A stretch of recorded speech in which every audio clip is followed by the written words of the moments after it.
Good afternoon and welcome to 1 p.m. Weekly News, where we bring you the latest news and stories on climate change and sustainability. I am your host, Nicki Bueno, and this episode is brought to you by NextGen Clean Energy Solutions, your sustainability easy button from concept to completion.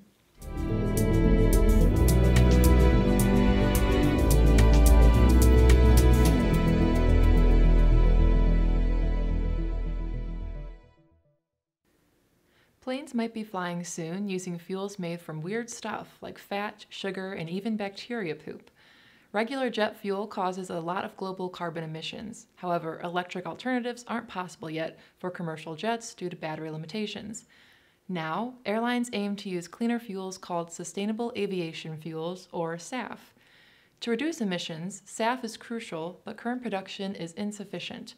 So, airlines are looking at new fuel sources like fat, corn ethanol, grass, and even garbage. While corn ethanol faces certain sustainability concerns, grass and garbage show great promise, but do require refining. Hydrogen-based fuels could also be a game changer, but they're pretty pricey. If developed rapidly, SAF could very well meet U.S. jet fuel demand as early as 2050. Ocean Conservation Namibia is doing an incredible job rescuing seals tangled in marine garbage. Namibia isn't afraid of calling attention to the growing crisis of marine trash, but they do so with a feel-good approach that's gone viral. The founders, Katja and Nod Dreyer, began rescuing seals over a decade ago and turned their business into a nonprofit. Since 2020, they saved around 3,000 seals. Their videos show dramatic seal rescues from harmful debris like miles of fishing line, plastic bags, gill nets, steel cables, and fishing gear. The organization highlights the global plastic crisis while making a real difference locally. Despite challenges, their work inspires positive change in how we treat our oceans and its inhabitants. New York State lawmakers decisively passed a bill banning carbon dioxide fracking, building on a hydraulic fracking ban that is already in place, all while emphasizing environmental protection and public health. The bill swiftly passed the state assembly and Senate and is awaiting the state governor's signature.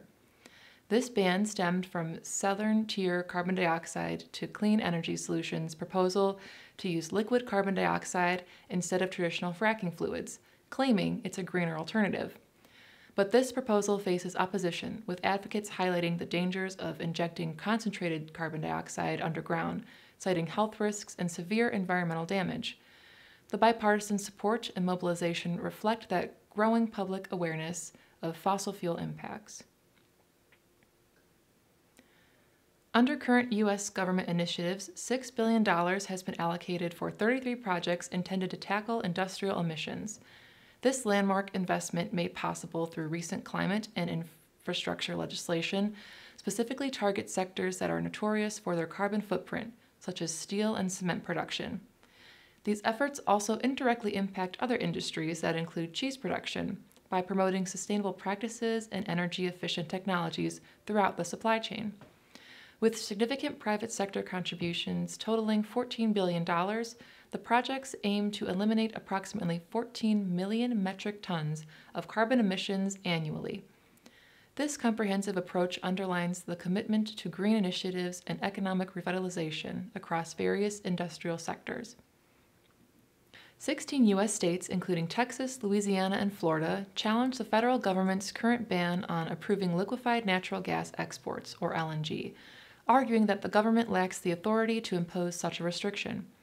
The lawsuit targets a pause announced by the administration to review the economic and environmental impacts of LNG projects. Concerns arise over the future of planned gas export terminals along the coast of the Gulf of Mexico.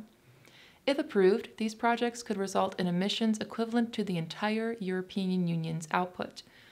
While the administration views the pause as crucial for addressing the climate crisis, the lawsuit claims it harms the economy and jeopardizes LNG support to our European allies. Those are the latest top-line stories from the sustainability universe. Please join us again next week for a new episode of 1 p.m. Weekly News.